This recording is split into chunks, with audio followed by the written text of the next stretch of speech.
Welcome to Offwatch, a podcast by the Ocean Race. My guest this week is Abby Ehler, somebody who finds herself on a lot of teams in the position of boat captain. She's done 3 campaigns with the Ocean Race, Sports 2, Team SCA, and most recently Team Brunel. And if you are going to take a boat on a 45,000-mile journey around the world, it does need to be maintained in tip-top condition. So what's it like having that responsibility fall on your shoulders? Not many people have done the Ocean Race more than once. Either once was enough, or they never got the opportunity to join another team and prove their worth on the water. Abby Ehler has. She's done the race 3 times, and she's looking to do it again. She'll be bringing with her the experience that comes from 3 laps of the planet, not only as a sailor and a grinder, a trimmer and sail manager, but as a 3-time boat captain, someone who's capable of keeping the equipment working in the worst conditions. She's twice been a part as all-female teams, helping to break the image of offshore sailing as a male-only profession. And most recently, she did the race with Team Brunel and came agonisingly close to overall victory. Abby, thank you very much for joining me. No, thanks for having me here. So I think that's kind of where I want to start, really, is that you've done quite a bit with the Ocean Race. 2001 with Sports 2, and then all the way up to the most recent edition, 2017-18. You know, that's Whitbread 60s to VO 65s. You're lining up for another one, you know, with things like the IMOCA, foiling assisting technology. You've seen the race change an awful lot over that time, and you've stayed with it, and you're still bringing speed and skills to many teams with the knowledge and the techniques that keep evolving. What is it that remains fundamental to do as a sailor in order to succeed in this race? Big question. I guess the bottom line is it's sailing. You know, it's sailing, whether it's a Volvo 60 or a 65 or even the IMOCA. And I think that was a bit of a reality check when I went to join 11th Hour for a trip back across the Atlantic recently. It was, I was like, oh my God, this thing looks like a spaceship. And, I'm not quite sure. I don't know anything about the setup of the boats. And yet when you step on, it really is, it's the fundamentals remain the same. It's, trimming sails, it's driving a boat, it's making a boat go fast. The reality is it's the bottom line. And so aside from that, sailing skills, the team, that never changes, and the need to have a really good team. And it doesn't take long to realize 30 days at sea, crunched into a little box with all these people, that if you're not all on the same page and you're not all dedicated to the same end goal, then things start to unravel. So I think that's the key fundamentals is, sailing skills remain the same whatever the boat, and your team is on especially on an offshore race is key. And what about your specialist subject? So boat captain, obviously there's the shore crew that we understand, they're there, they're looking after the boat, and then you're the person who steps on board and kind of condenses all that knowledge into one. How much work is it to keep abreast with all the different technology changes and everything? I mean, the VO65 must have taken some different skills to keep running than, say, the Whitbread 60. Yes and no. The fact that the 65 was a one design meant that you were pretty limited in the parts. So, everybody's got the same engine on board, everyone's got the same rope, locks, fittings. So it was kind of very much a black and white project in terms of the parts and, setting up your spares. I guess for any passageway you're going offshore, and you're obviously paying that balance of weight versus being able to fix stuff when it breaks, because you've got to get across that finish line.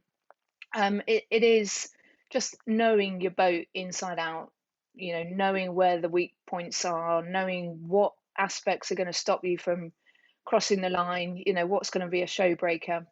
And then it's kind of like, well, can we double up? Could we use that part in that?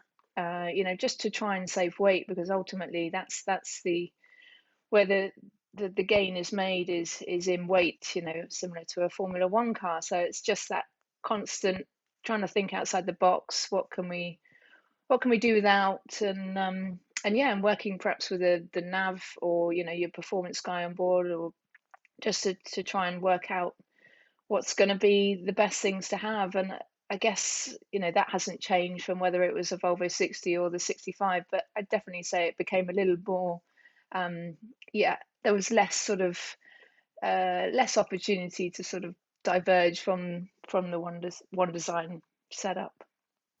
And what kind of boat captain are you? Because I mean, I'm thinking, when you get a ride in your friend's car and you close the door a little bit too forcefully and they get a bit grumpy, do you see people kind of mistreating equipment and you think, oh, I'm going to have to fix that, and when I step off watch, this is not going to be pleasant? Or do you kind of, we're all good? No, definitely. I mean, I think I take a lot of pride in what I do, and yeah, I think this, prevention is better than cure, isn't it? And trying to foresee all of the potentials, and I think that's one of the key elements of being a boat captain, is that you're staying on top of the boat, and that involves, daily schedule for checking stuff. Then you've got the weekly schedule, which might just be a little more in depth. Rig checks whenever you can to get someone up the mast. It's just really trying to stay on top of everything and to prevent it before it turns into a major, and that might be chafe on ropes, it might be a slight weep in a hydraulic system. It can be anything that could suddenly turn into a full major, or chafe on a sail. So yeah, it really is about keeping on top of it. But yeah, I don't suffer people very well that don't treat the gear the gear right. And I think that any seasoned offshore sailor has respect for the gear, because you've got to understand that you can't let that sort of thing happen. You're at sea for 20-30 days sometimes, so looking after your equipment is a key element. So what is the perfect leg for you then? Is it a case where all the equipment works, it works absolutely perfectly, or is there a sort of slight thrill in something breaking and it all coming down to you, and with only your brains and a bit of chewing gum and as little, a coat hook, you were able to sort of fix the winch or whatever? What do you prefer, that MacGyver moment or just an easy day? Definitely an easy day. I can think back to Amos Sports and being in the Southern Ocean, and I have memories of our gas burner had failed. And so obviously that's a lifeline in terms of being able to heat up water, being able to heat up food.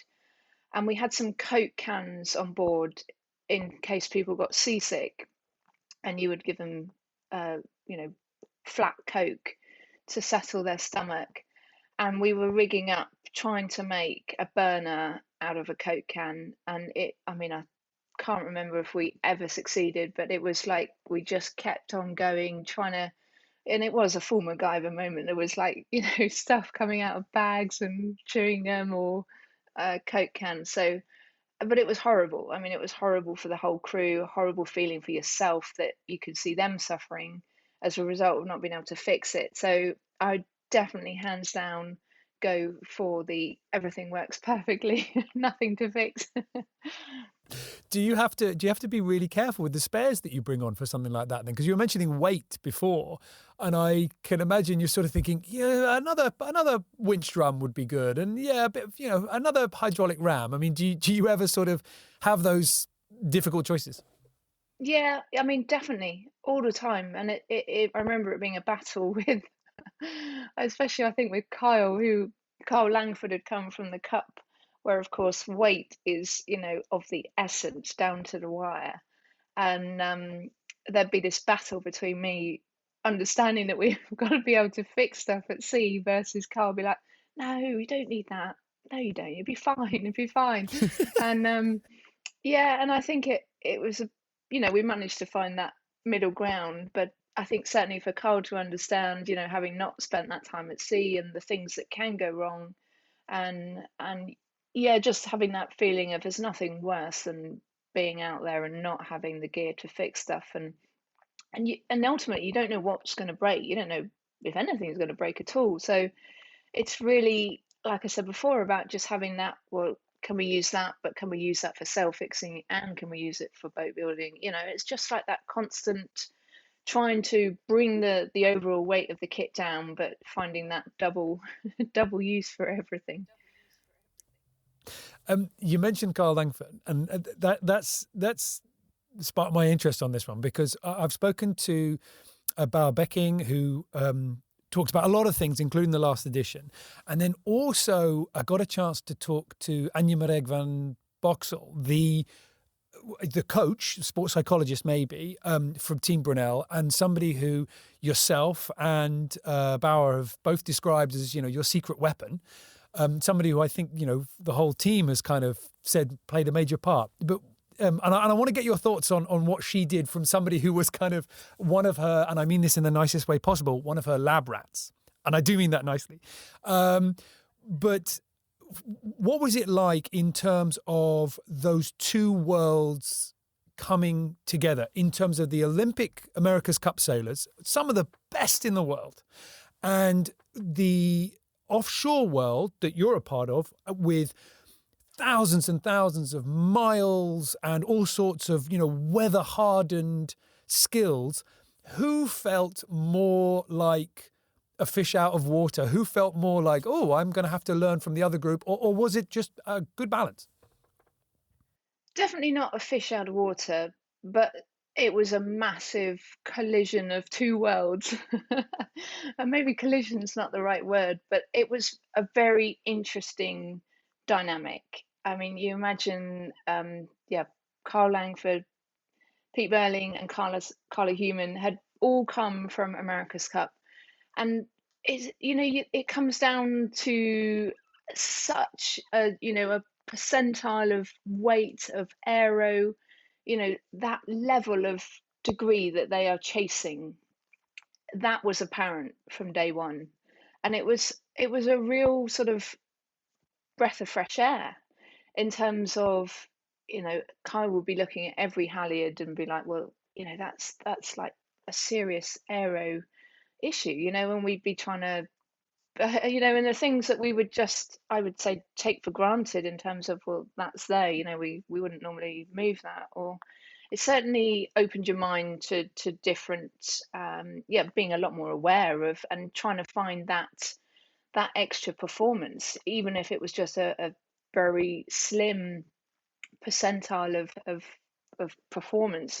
These guys were trying to find it, and I think that was really, really, really refreshing, and something that perhaps I hadn't been exposed to in offshore sailing before, because it's just a bit more robust, a bit more clunky, a bit more, we're just going to make it to the finish line type attitude. Whereas this was really, no, come on, we're gonna look for everything that we can find in this boat. There's one incident which perhaps explains the best sort of collision of ideas, and we were in the Southern Ocean and we needed to jibe. I think it was one of these, where we were jibing off the ice gate. And usually with the mainsail and where the runners intercept the main, you would go to either full main or three reefs to prevent the battens from landing against the runner during the jibe. This is a heavy air jibe, so the main's going to come across super fast. And I think we were at two reefs, so we either had to, come down or go up to be safe on the main. I can see the argument that's about to be had here. Pete was wanting to go up and Bao was wanting to come down. Pete, for obvious reasons, wanted to not go to three reefs because that just felt like we were too much like mollycoddling it. And Bao was like, "There's no way we're going to full main, and then we risk all the battens." So I can remember having this. You can imagine like a comedy series of we're going up, going down, we're going up, going down, and I think in the end, I think Bao gave in, and I think we went full main and we did it. But it was, I think, a very sort of a classic of the type of wanting to push the boat, but Bauer, understanding you can't muck up the main. I mean, you just look at Axo, who did have a bad jibe, damaged the battens, and lost a significant amount of time trying to fix it. And Bauer has that experience, and it's just a great example of the two worlds intersecting. Because Anya Mareg talks about, she talked to me about a moment, and she didn't give too many specifics, but it was along the same lines of what you were talking about, where Pete Burling was driving right on the edge, driving really fast, felt really good, getting great numbers out of the boat, and then had a moment where just slightly lost control. And I don't think anything untoward happened. Like I say, she didn't go into specifics, but had a moment's realization, oh, that would have been really bad if that would have happened, and realized that actually the advice that was coming from the more sort of senior hands, if we like, of push it, but don't go too close to the red line, because if it goes wrong, it'll go wrong pretty painfully. He kind of went, okay, now I sort of get that. Did you see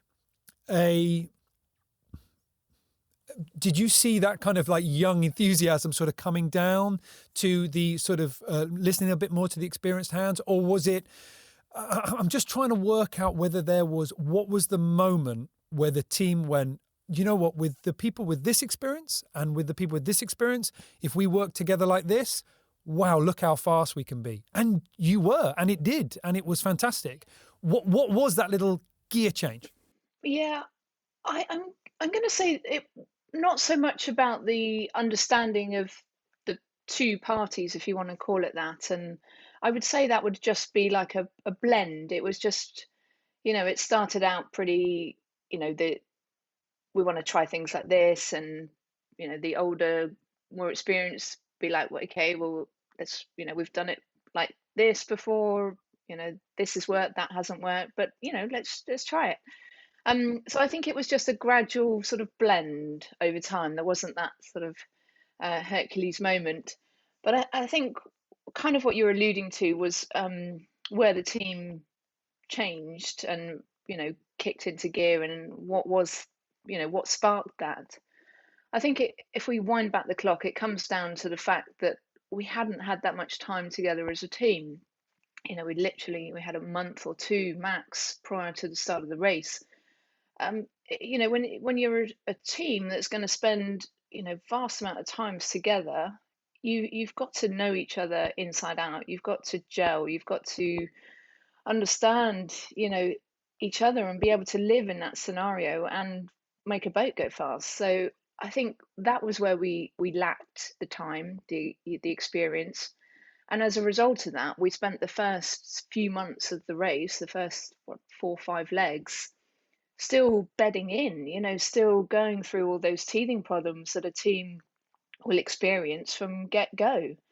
And so it was in Auckland where we'd really hit rock bottom. The boat had crossed the line last in that leg, and that was where Anna Marika, who'd always been there, but kind of more in the background and just sort of helping us as we needed and trying to develop the team as we went. But I think that was the moment where we were like, something has to change, and what can we do? And whether that meant how we sail the boat, our communication. And I think the fact we'd also been changing a few crew members, so again, that wasn't helping with the whole bedding down of a team. And I think the one sort of big thing that came out of working with Anna Marika in Auckland was really digging down into each other's profiles and into communication skills, and not so much about our needs, your personal style. It was more about learning about the other people in the team. And that was a real eye opener to me, because it highlighted the fact that there were some people that were very information heavy and needed information to be able to operate, and more so probably towards the America's Cup teams that are just used to having that wash and wash of performance data fired at them, whereas the more experienced, as it happens, tended to be the more sort of sedate, include what's the word, keep themselves to themselves. And so it was a real sort of understanding of each other's needs and how to get the best out of everyone, and how that, would interact with each other. And so we set ourselves some very basic key guidelines, performance of the boat, positivity, very basic, and almost just sort of stripped everything bare and started fresh. And it was a real sort of eye-opening just to have that sort of, okay, this is how we need to change. And just having that understanding was a huge help. And I think the results spoke for themselves after that. I think a lot of the sailors that were on your team, and possibly yourself, correct me if I'm wrong, but a lot of the sailors that have come up through Olympic sailing will have been quite used to have being poked and prodded by sports psychologists at an early age and all the way through their career. It's interesting hearing different members of Team Brunel talk about it and hearing the effect that it had, and everyone sort of talks about it in a kind of way that's like, wow, I'm still sort of working out this puzzle, and it's really interesting to sort of stand back and see how well all the pieces sort of fit together. So what would you take from it and onto another team, either in the next ocean race or in whatever else you do? Are you going to be the person going, trust me, look, we've got to approach it in this way? It's really worked. I think definitely having that person who can be that onlooker. They're not engaged in the team in that emotional sense. They're not seeing it at the heart of the action. But what someone like Anna Marijke did, and I see the benefit of this for any future teams, is she could look at it from an outsider's perspective. She would take all of our downloads as soon as we get off the boat. And then she can create a picture of what was going on board just based on all of those feedback from all of the crew members, and then be able to sort of go to the people that so needed a little nudge, or a lift up, or trying to work out how to resolve a conflict potentially with another crew member. And so it was really, she would just sort of, do a little bit of under the radar manipulation and then bring us all back together. And I think just the fact that she sat outside the team, she can talk about things and put them out in the open and encourage us to talk about them and get it out in the air, and how are we going to deal with this in the future. And I think just having that, she has the knowledge of understanding how team dynamics work, and how to get the best out of people. And the fact that she's not emotionally attached in that team, enabled it to be a much more open conversation. And I think the benefits from that are huge, and especially for a team where there's 9 people, all very different people, very different personalities, and trying to mold that into a high performance team is obviously quite a skill. So I couldn't recommend highly enough the benefits of having that coach, or sports psychologist in a team environment. And I think it's been proved across the board in any top sports, whether that's hockey, football, rugby. The benefits are there to be had. It's something I think that as viewers of the race, as fans of the race, we never really think about enough, in as much as, having that person outside the team is so valuable. Because of course, if you I'll pick on you, but it could be anybody, tell another crew member what you're really thinking about the way that they just did that, you're then stuck with that person, possibly sharing the same bunk, possibly on the same watch with them for days, weeks, a month.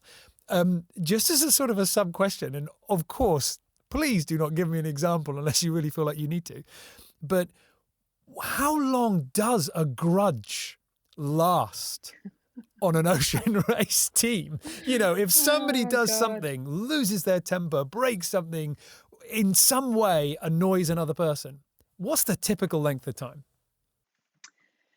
Well, difficult question, because if I look back to Brunel, I would say I don't have any grudges because we formed into a team, and whether we just naturally worked our way out with the people that we ended up with, yeah, I mean, everybody had their traits, but there was certainly no grudge. Now, if I wind back to SCA, where we didn't have that team dynamics atmosphere, that was a very different environment, and I think the way that we had been selected, the way we were trained, it didn't create an atmosphere of trust and respect.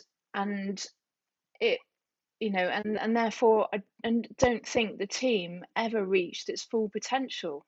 We, and so, yeah, I'm sure there's a lot of excess baggage left over from that campaign. I mean, I say that in a good way because it was great what we did and the opportunity, but knowing what I know now and the feelings, the emotional sort of turmoil that me and I'm sure many of the other team members were going through in that particular campaign, you could see, and especially perhaps with a team full of girls who have been, thrown into that environment and are all desperate to be the best they can, but we never were sort of coached into being the best team that we can. And so, yeah, it's been a great experience to have been exposed to that with Brunel, and yeah, something that I will definitely use in the future.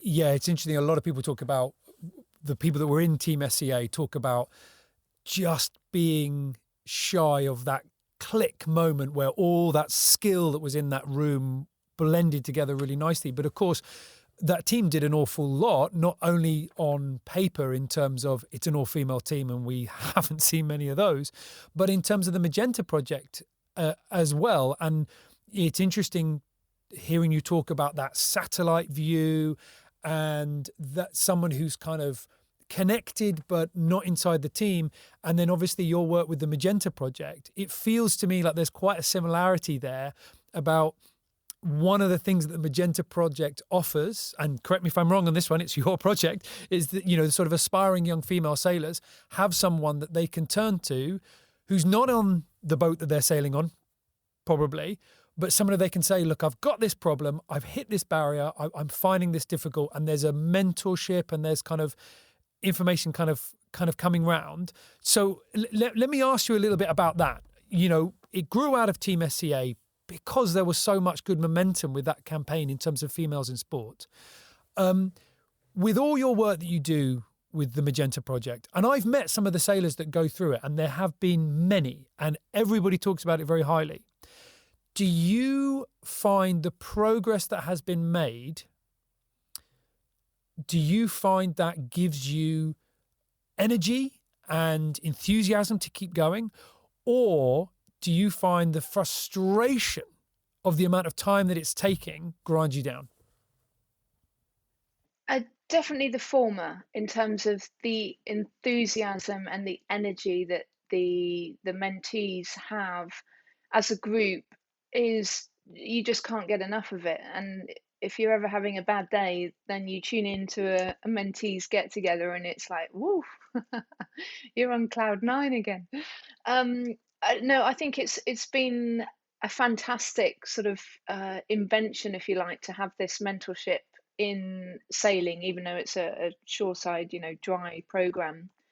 Um, Even more fantastic the fact with different countries in lockdown and suffering through the pandemic is that the program has kept running. It's all been done virtually, and the main aim is to match up aspiring female sailors with a mentor, and that can be a male or female mentor, someone who's an industry professional. And it's spread globally, so we have a lot in the UK, the US, Australia, New Zealand, and now spreading across Europe and South America. And it really has been fantastic. And I think what lockdown taught us was it's not just about the mentor and the mentee and that relationship that gets built. It was also about the network of mentees meeting each other.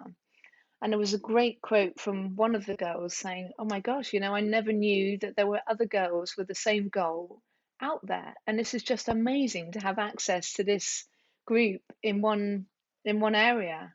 And that I think that's the most sort of energizing thing, is to see the girls helping each other. They're all sort of building off each other's ideas. They're collaborating together to do little projects. So it really has been a great sort of success. And yeah, over the 3 years now that it's been running, that we're sort of at just over 100 girls that have been through the program. And yeah, some of them we've gone on to see some great things, and obviously we're in a bit of a holding pattern now, and trying to use the time to work on all these secondary skills. And actually, one of the things planned for the group is to work with one of these profiling and communication skills, so that they've had experience, the type of thing that Anna Marika or a sports psychologist would bring to a team. And yeah, and just making the use of the time by bringing in experts on particular topics of interest to the group.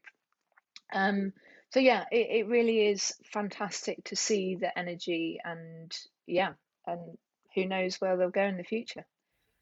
And how have things um, how have things changed, or at least let's go back to the beginning. I mean, what did you find back in 2001 with Amma Sports 2, an all-female team in a male-dominated lineup in a male-dominated sport?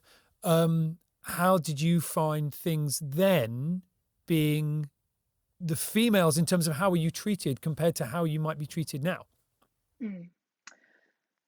There's no denying that Amma Sports was definitely a token team, for sure. It was there for media purposes.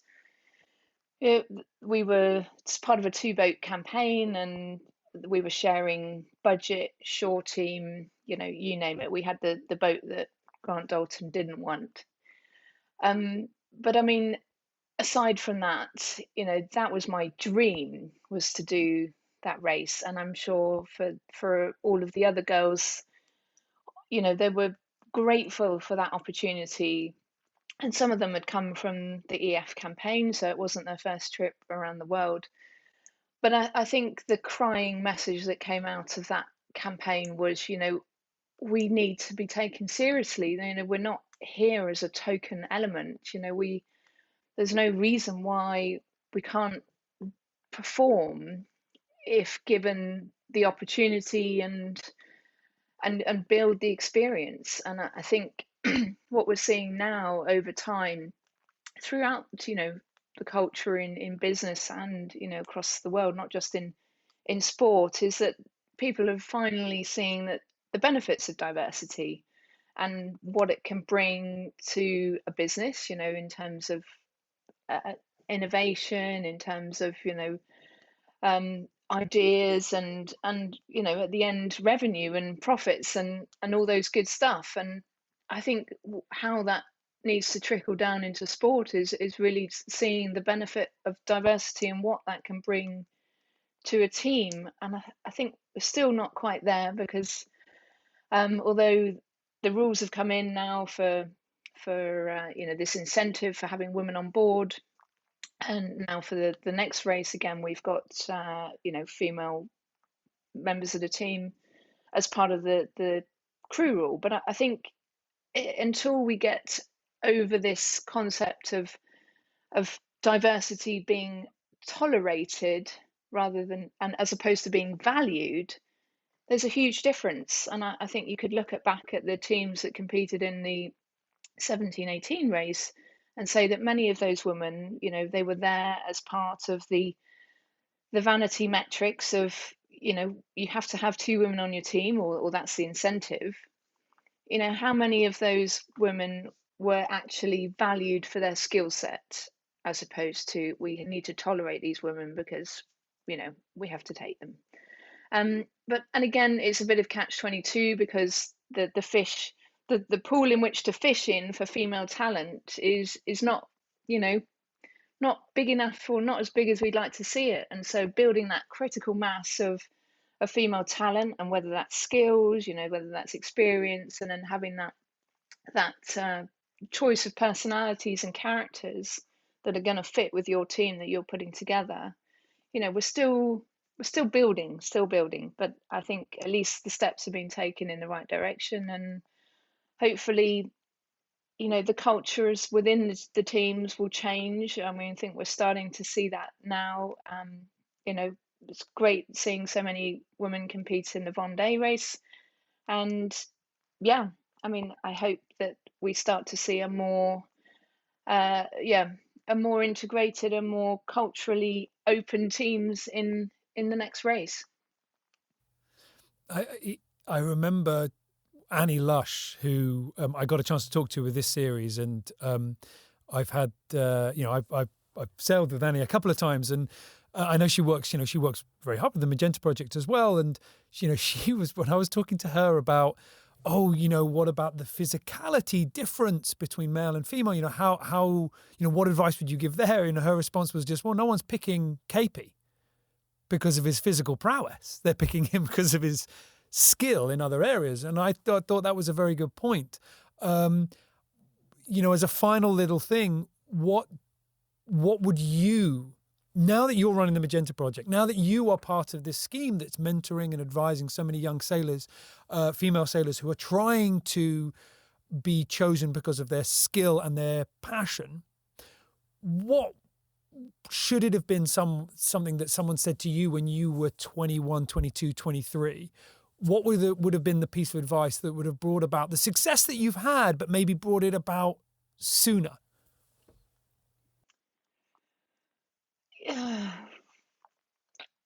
It's pretty hard to answer that in in a one-hit answer.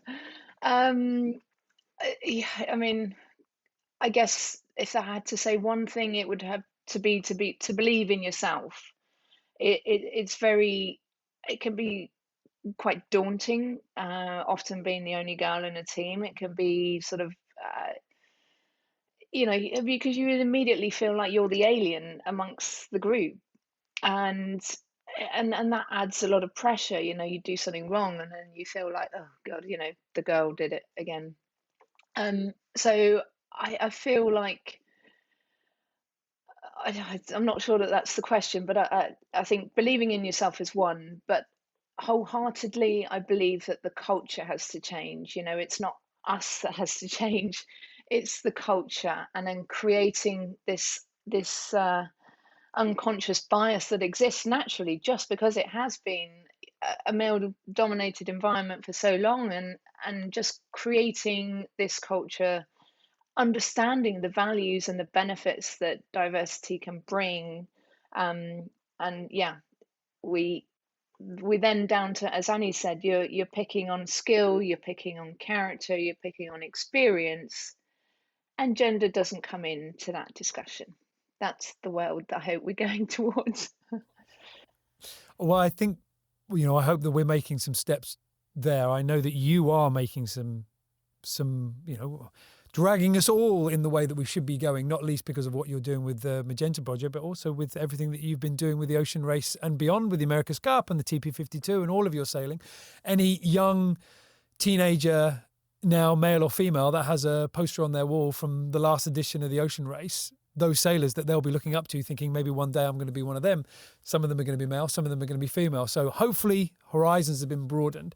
And certainly in this conversation as well, it's been really fascinating speaking to you, not least about the females in sport, but also about the world of trying to look after a boat when your other 8 teammates are desperately trying to break it as fast as they can by pushing it through the Southern Ocean. So Abby, thank you very much for talking to me today.